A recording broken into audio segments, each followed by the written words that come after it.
The door slammed behind me with a resounding thud, the sound echoing through the empty house. "Jared, I'm home," I called out, kicking off my shoes and hanging up my coat. No response. Strange, I thought. His car was in the driveway. As I rounded the corner into the living room, the sight before me stopped me dead in my tracks. There on the couch was my husband locked in a passionate embrace with my sister-in-law, Miranda. Time seemed to freeze as a torrent of emotions flooded through me. Shock, betrayal, rage. What the hell is going on here? I shouted, my voice trembling. Jared and Miranda broke apart, their faces flushed with guilt and panic. "Callie, it's not what it looks like," Jared stammered, scrambling to his feet. "Not what it looks like." I spat back, my hands balling into fists. "You were all over my sister, Jared. How could you do this to me?"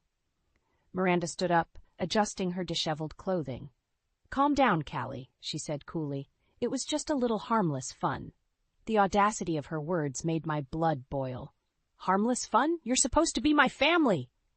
"What's all this racket?" Marlene's shrill voice cut through the air as she emerged from the kitchen, her eyes narrowing at the scene before her. "Your son and daughter have been carrying on an affair behind my back," I spat, glaring at the two of them. Marlene scoffed, waving a dismissive hand. "Don't be so dramatic, Callie. This family doesn't need your overreactions." I couldn't believe what I was hearing. My own mother-in-law was defending their betrayal. "Are you serious right now, Marlene? How can you be okay with this?" "Enough," Jared shouted, his face flushed with anger. "You're blowing this way out of proportion, Callie. It was just a stupid mistake." "A mistake?" The weight of his words hit me like a ton of bricks. I looked around at the three of them, my so-called family, and felt a profound sense of isolation wash over me. In that moment, I realized that, no matter what I said or did, they would never take my side. I was alone in this. Tears stung my eyes as I fought to maintain my composure. "You know what? I'm done," I said, my voice trembling with a mix of sadness and determination. "I'm done with all of you and your lies." Without another word, I turned and stormed out of the living room, grabbing my coat and keys on the way out. As I flung open the front door, I heard Marlene's voice call out behind me. "Don't be so dramatic, Callie. You'll be back." But as I stepped out into the cool night air, I knew in my heart that she was wrong. This was the end of the road for us. I had finally seen them for who they truly were, and there was no going back. I slammed the car door shut and peeled out of the driveway, tears streaming down my face. How could this be happening? Just a few years ago, Jared and I were so happy, so in love. We had dreams of starting a family, growing old together in a little house with a white picket fence. That future now seemed like a cruel mirage. I thought back to the day we first met at the hospital cafeteria. I was a young nurse, and he was a charming medical student doing his rounds. He flashed that dazzling smile and struck up a conversation, and I was instantly smitten. We hit it off immediately, bonding over our shared passion for helping others and our desire for a simple, peaceful life together. Those early years were blissful. Jared was attentive, caring, and always put me first. But as time went on, cracks began to show. His spending habits spiraled out of control, and he racked up debt faster than I could keep track of. I tried to talk to him about it, but he always brushed it off, promising he had it under control. Then there was Miranda. From the moment I met her, I sensed something off about her. She was always a little too friendly with Jared, a little too touchy-feely, but I pushed those thoughts aside, convincing myself I was just being paranoid. When Jared suggested we move in with his mother to ease our financial burden, I was hesitant, but he assured me it would only be temporary, and I reluctantly agreed. Little did I know, I was walking straight into a web of lies and manipulation. Marlene's house was like a prison, with unspoken rules and a suffocating atmosphere of hostility. She and Miranda treated me like an outsider, constantly belittling me and undermining my authority. Jared, spineless as ever, did nothing to defend me, too busy seeking his mother's approval. While I worked long shifts at the hospital, trying to keep us afloat, Marlene and Miranda lounged around the house, idle and resentful of my absence. They would deliberately create chaos and disarray, disrupting my routine and making it impossible for me to find any sense of peace or order. And Jared? He was too busy burying his head in the sand, ignoring the mounting tensions and the growing rift in our marriage. I tried to talk to him to make him see what was happening, but he refused to listen. He was so desperate for his mother's love and approval that he was willing to sacrifice our relationship for it. As I drove aimlessly through the night, my mind raced with 1,000 thoughts and emotions. Anger, sadness, betrayal, they all swirled together in a toxic cocktail. But beneath it all, I felt a glimmer of something else. Determination. I may have been trapped in their web of lies and manipulation, but I wouldn't let them break me. I was stronger than that, stronger than they could ever imagine. After that fateful night, I found myself thrust into a new reality, one where the walls of Marlene's house felt like they were closing in on me. The air was thick with unspoken rules and covert hostility, and I struggled to find my footing in this oppressive atmosphere. Marlene and Miranda made it clear from the start that I was an outsider in their domain. They would exchange pointed looks and whispered comments whenever I entered a room, their eyes boring into me with a mixture of disdain and contempt. "Honestly, Callie, must you leave such a mess everywhere you go?" Marlene would sneer, gesturing to the perfectly tidy living room. Miranda would chime in with a smirk. "I don't know how you manage to make such a pigsty out of everything." Their words were like daggers, chipping away at my self-worth bit by bit. And Jared? He remained silent, too spineless to stand up for me against his mother's constant belittling. While I worked long, grueling shifts at the hospital, trying to make ends meet, Marlene and Miranda lounged around the house, idle and resentful of my absence. They would deliberately create chaos and disarray, leaving messes for me to clean up when I returned home, exhausted and drained. "Callie, darling, you really should learn to keep a tighter ship around here," Marlene would tut, her eyes glinting with malice. It was a twisted game of control, and they were determined to make me the loser. Jared's dependency on his mother's approval became more apparent with each passing day. He would cower and capitulate to her every whim, too afraid to risk her disapproval. Our marriage, once a source of joy and strength, had become a battleground, and I was fighting a losing war. "Jared, please, can't you see what they're doing?" I pleaded with him one night, tears streaming down my face. "They're tearing us apart, piece by piece." But he just shook his head, his eyes downcast. "You're overreacting, Callie. They're family. We have to stick together." Stick together? The irony of his words was almost too much to bear. Hadn't they already shattered that sacred bond with their betrayal? As the days turned into weeks, the weight of their constant belittling and manipulation began to take its toll. I found myself withdrawing, retreating into the sanctuary of my work, where at least I could find a brief respite from the chaos. It was there, in the halls of the hospital, that I met Lucas, a kind-hearted man whose son was one of my patients. We struck up a friendship, bonding over our shared love of literature and our desire to find peace in this chaotic world. With Lucas, I didn't have to put on a brave face or pretend everything was okay. He saw through the cracks in my armor and offered a listening ear and a shoulder to lean on. His empathy and support were like a lifeline, reminding me that there was still goodness in the world, even amidst the darkness I was enduring. As our connection deepened, I began to question the life I had resigned myself to. Was this really all I deserved? To be belittled and disrespected by the very people who were supposed to love and cherish me? A spark of defiance began to flicker within me, a reminder of the resilience that had carried me through so many challenges in my life.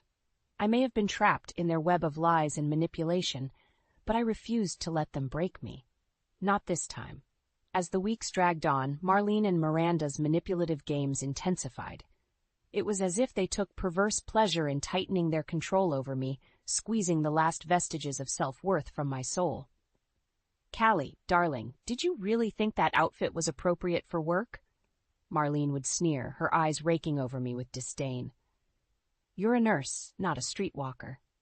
Miranda would chime in with a cruel laugh. "Yeah, Callie, leave something to the imagination, won't you?" Their words were like knives, cutting deep into my already fragile psyche. I would retreat into myself, trying to tune out their constant barrage of insults and belittling comments. But it wasn't just their words that tormented me. Miranda took a particular delight in disrupting my work life, creating chaos and disarray at home that would bleed into my professional responsibilities. She would deliberately leave messes around the house, knowing I would have to rush to clean them up before my shift. Or she would accidentally misplace my scrubs or work bag, forcing me to scramble to find them before I was late. "Oops, sorry, Callie," she would say with a sickly sweet smile. "I must have misplaced your things again. You really should be more organized." It was a twisted game, and I was the unwitting pawn. Through it all, Jared remained silent, too cowardly to stand up to his mother and sister.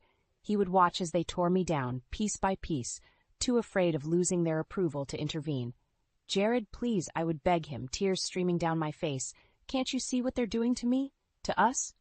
But he would just shake his head, his eyes downcast. "They're family, Callie. We have to stick together." Stick together? The irony of his words was almost too much to bear.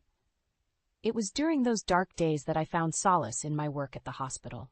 There, I could escape the suffocating atmosphere of Marlene's house and find a brief respite from the constant barrage of abuse. And it was there that I met Lucas, a kind-hearted man whose son was one of my patients. We struck up a friendship almost immediately, bonding over our shared love of literature and our desire to find peace in this chaotic world. With Lucas, I didn't have to put on a brave face or pretend everything was okay. He saw through the cracks in my armor and offered a listening ear and a shoulder to lean on. His empathy and support were like a lifeline, reminding me that there was still goodness in the world, even amidst the darkness I was enduring. As our connection deepened, I began to question the life I had resigned myself to. Was this really all I deserved? To be belittled and disrespected by the very people who were supposed to love and cherish me? A spark of defiance began to flicker within me, a reminder of the resilience that had carried me through so many challenges in my life. I may have been trapped in their web of lies and manipulation, but I refused to let them break me. Not this time. With Lucas's encouragement, I started to stand up for myself, pushing back against Marlene and Miranda's constant barrage of insults and mind games. It was a small act of rebellion, but it felt like a weight had been lifted from my shoulders. "You know what, Marlene?" I said one day, my voice trembling but firm. "I'm done letting you and Miranda treat me like garbage. I deserve better than this." Marlene's eyes widened in shock, clearly unaccustomed to such defiance from me, but before she could respond, I turned and walked away, my head held high. It was a small victory, but it was the first step on a long road to reclaiming my self-worth and my life. As the weeks passed, the tension in the house grew thicker, like a suffocating blanket weighing down on me. Marlene and Miranda's barbs became sharper, their insults more cutting, as if they could sense my newfound defiance and were determined to snuff it out. "Look at you, Callie, acting all high and mighty," Marlene sneered one evening as I returned from a long shift at the hospital. "Don't forget your place in this household." Miranda chimed in with a cruel laugh. "Yeah, Callie, you're nothing but a burden to us all. You should be grateful we even let you stay here." Their words stung, but I refused to let them see how much they affected me. I held my head high and walked past them, my jaw clenched in determination. But Jared, as always, remained silent, too cowardly to stand up to his mother and sister. He would watch as they tore me down, piece by piece, too afraid of losing their approval to intervene. Finally, one night, I couldn't take it anymore. As Marlene and Miranda launched into yet another tirade, berating me for some perceived slight, something inside me snapped. "Enough!" I shouted, slamming my fist down on the kitchen table. "I'm done with this constant abuse, this never-ending barrage of insults and belittling." Marlene's eyes widened in shock, clearly unaccustomed to such defiance from me. "How dare you speak to me like that in my own house?" she hissed, her face contorted with rage. "Your house?" I spat back, my voice trembling with a mix of anger and newfound courage. "This was supposed to be my home too, Marlene, but you and Miranda have made it a living hell for me." Miranda scoffed, rolling her eyes. "Don't be so dramatic, Callie. We're just trying to help you fit in with this family." "Fit in?" I laughed bitterly. "You've made it abundantly clear that I'll never be a part of this family. Not really." Jared, who had been sitting silently in the corner, finally spoke up. "Callie, please, let's not make a scene." I whirled on him, my eyes blazing with fury. "A scene? Is that all you care about, Jared? Keeping up appearances while your own family tears me apart?" He flinched, shrinking back from the intensity of my gaze. I just think we should all try to get along, he mumbled weakly. Get along? I shook my head in disbelief. How can I get along with people who have made it their mission to destroy me? To strip away every last shred of my self-worth and dignity? Marlene stepped forward, her eyes narrowed. Watch your tone, young lady. You're the one who's brought nothing but drama and chaos into this family. Drama and chaos? I laughed bitterly. That's rich, coming from the woman who's been orchestrating this whole twisted game from the start. Miranda sneered. Game? Don't flatter yourself, Callie. You're not worth the effort. That was the final straw. I felt something inside me snap, a dam of pent-up frustration and anger finally bursting forth. You know what? I'm done, I said, my voice trembling but firm. I'm done with all of you and your lies, your manipulation, your constant need to tear me down. Marlene's eyes widened in shock, clearly not expecting such defiance from me. You ungrateful little. But I didn't let her finish. I turned on my heel and stormed out of the kitchen, heading straight for the bedroom to pack my bags. Callie, wait! Jared called out, trailing behind me. Where are you going? I whirled around to face him, my eyes blazing with a mix of anger and determination. I'm leaving, Jared. I'm leaving this toxic household, and I'm leaving you. His face fell, a flicker of fear passing over his features. But where will you go? I shook my head, a sad smile tugging at my lips. Anywhere but here. Anywhere I can finally be free of this constant abuse, this never-ending cycle of manipulation and control. As I stuffed the last of my belongings into my suitcase, I heard Marlene's shrill voice echoing down the hallway. Don't be so dramatic, Callie. You'll be back, crawling and begging for our forgiveness. But as I stepped out into the cool night air, suitcase in hand, I knew in my heart that she was wrong. This was the end of the road for us, the final chapter in a story of betrayal and broken trust. I glanced back one last time at the house that had once been my home, a sense of finality settling over me. You won't break me, I murmured, my voice barely above a whisper. You'll regret losing me. And with that, I turned and walked away, my head held high, and my heart filled with a newfound sense of determination. The road ahead was uncertain, but for the first time in a long time, I felt free.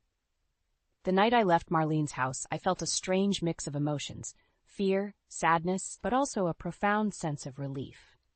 As I drove away, the weight of years of emotional abuse and manipulation seemed to lift from my shoulders, replaced by a newfound determination to take control of my life.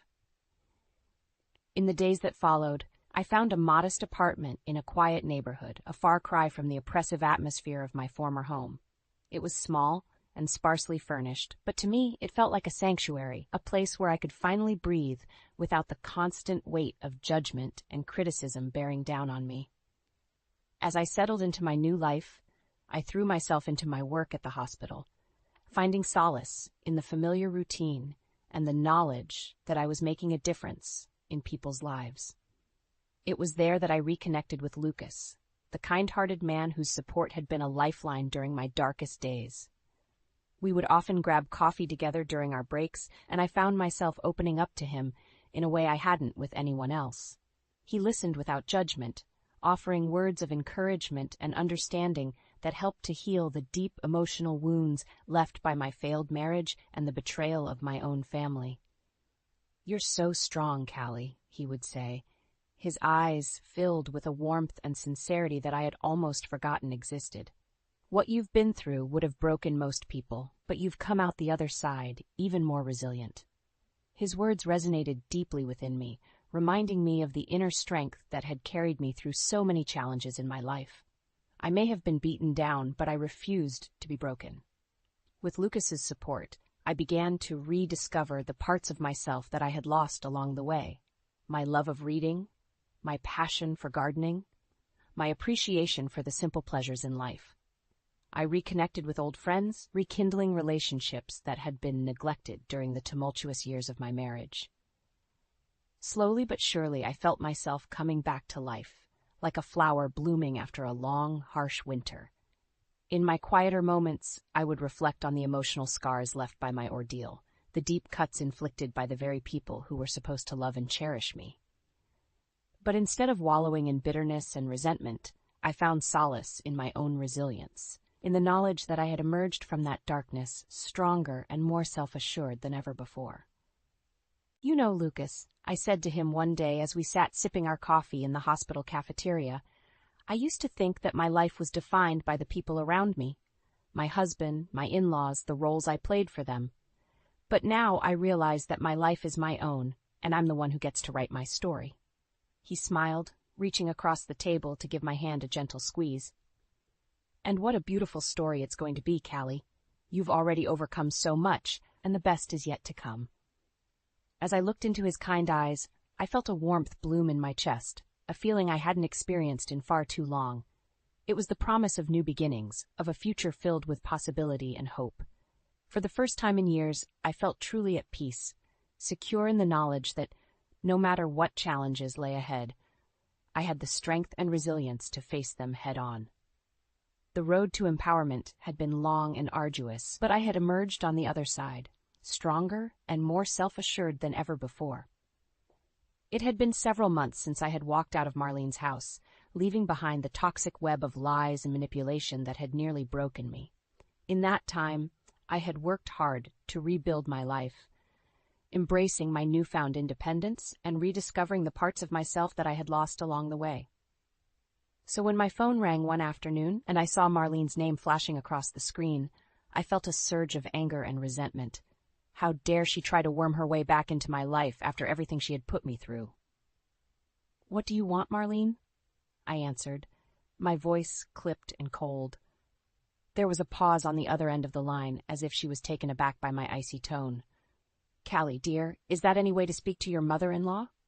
I scoffed. "You lost the right to call yourself that the moment you betrayed me and took their side." Another pause, then a heavy sigh.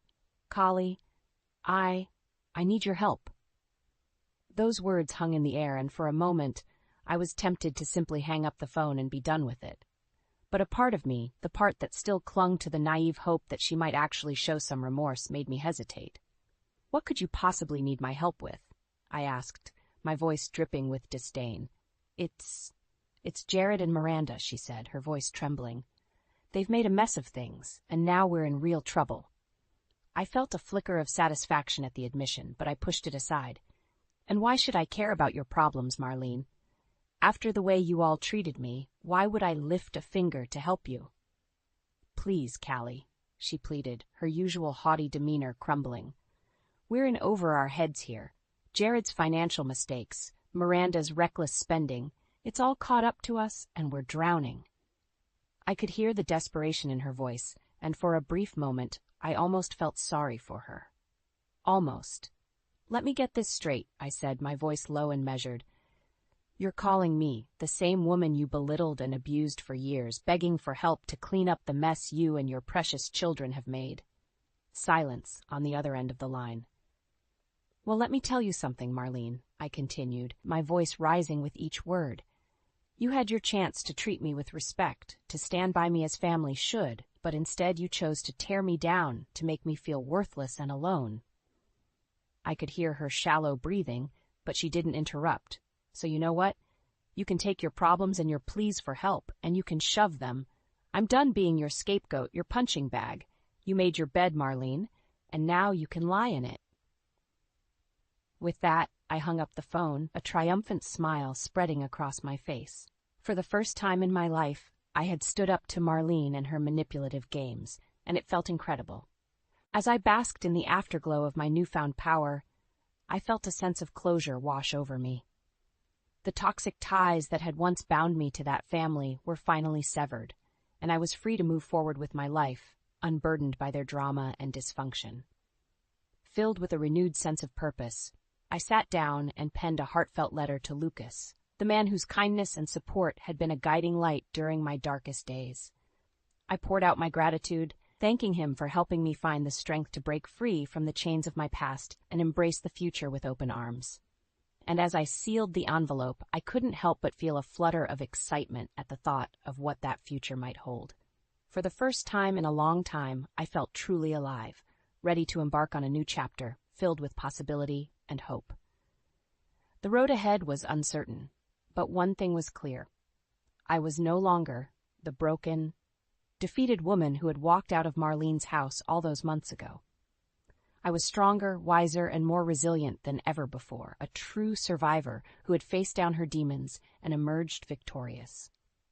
In the months that followed my decisive break from Marlene and her toxic family, my life blossomed in ways I had never imagined possible. It was as if a weight had been lifted from my shoulders, freeing me to embrace the world with open arms and an open heart. I threw myself into my work at the hospital, finding immense fulfillment in the simple act of caring for others. My colleagues remarked on the newfound confidence and radiance that seemed to emanate from me, a stark contrast to the broken, defeated woman I had been just a few months prior. As my self-assurance grew, I found myself becoming a mentor of sorts to the younger nurses on the floor. They would seek me out, drawn to the aura of resilience and strength that surrounded me, eager to learn from my experiences and the hard-won wisdom I had gained. "How did you find the courage to walk away from such a toxic situation?"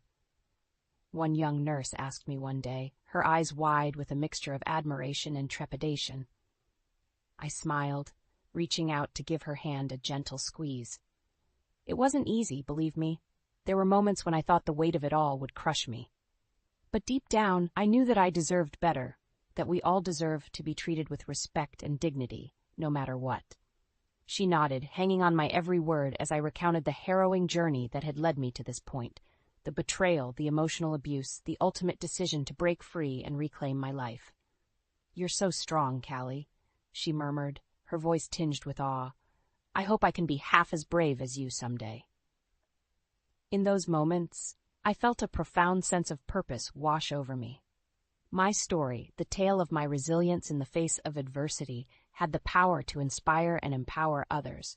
It was a legacy far greater than I could have ever imagined. Outside of work, my life continued to blossom in unexpected ways. I reconnected with old friends, rekindling relationships that had fallen by the wayside during the tumultuous years of my marriage. We would gather for dinners and movie nights, laughing and reminiscing about the carefree days of our youth. And then there was Lucas, the kind-hearted man whose unwavering support had been a guiding light during my darkest hours. Our friendship deepened, evolving into something more, a connection that transcended mere words, a bond forged in the fires of shared struggle and mutual understanding.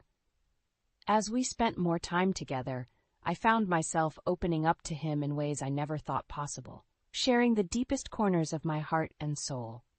And in his warm embrace, I found a sense of peace and acceptance that had eluded me for far too long. On quiet evenings, when the city was bathed in the soft glow of twilight, I would gaze out over the skyline from the comfort of my modest apartment, marveling at the journey that had brought me to this point. The road had been long and arduous, paved with heartbreak and betrayal, but I had emerged on the other side stronger, wiser, and more resilient than ever before. In those moments of quiet reflection, I felt a profound sense of gratitude wash over me.